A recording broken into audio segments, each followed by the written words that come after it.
ગુજરાતની વધુ એક દીકરી બની નરાધમોનો શિકાર। અમરેલીના કુકાવાવમાં યુવતી ઉપર થયું સામૂહિક દુષ્કર્મ। 4 શખ્સો પર સામૂહિક દુષ્કર્મ ગુજારાયાનો આરોપ છે। પ્રિતેશ આસોદરિયા, દકુ વેકરિયા નામના વ્યક્તિ ઉપર દુષ્કર્મનો આરોપ છે। અનિલ દેસાઈ, સોમા અલાણી નામના વ્યક્તિ ઉપર દુષ્કર્મનો આરોપ છે। વડિયા પોલીસે ગુનો નોંધી વધુ તપાસ હાથ ધરી છે। ગુજરાતની વધુ એક દીકરી દુષ્કર્મનો શિકાર બની। આ વિશે વધુ માહિતી આપવા આપણી સાથે જોડાઈ ચૂક્યા છે મારા સંવાદદાતા હરેશ કુમાર। હરેશ, આખી ઘટના શું બનવા પામી છે?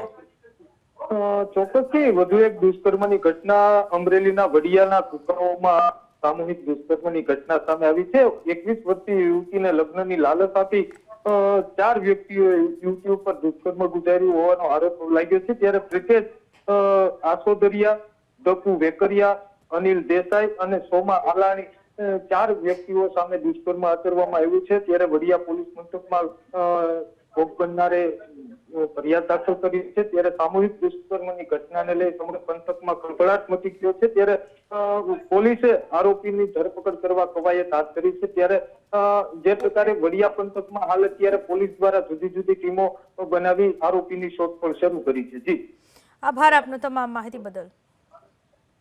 વધુ એક દુષ્કર્મની ફરિયાદ નોંધાઈ છે અમરેલી જિલ્લામાં, જ્યાં સામૂહિક દુષ્કર્મ ગુજાર્યાનો આરોપ લાગ્યો છે 4 શખ્સો ઉપર। પ્રિતેશ આસોદરિયા, દકુ વેકરિયા નામના વ્યક્તિ ઉપર દુષ્કર્મનો આરોપ લાગ્યો છે। વડિયા પોલીસે આ અંગે ગુનો નોંધી વધુ તપાસ હાથ ધરી છે।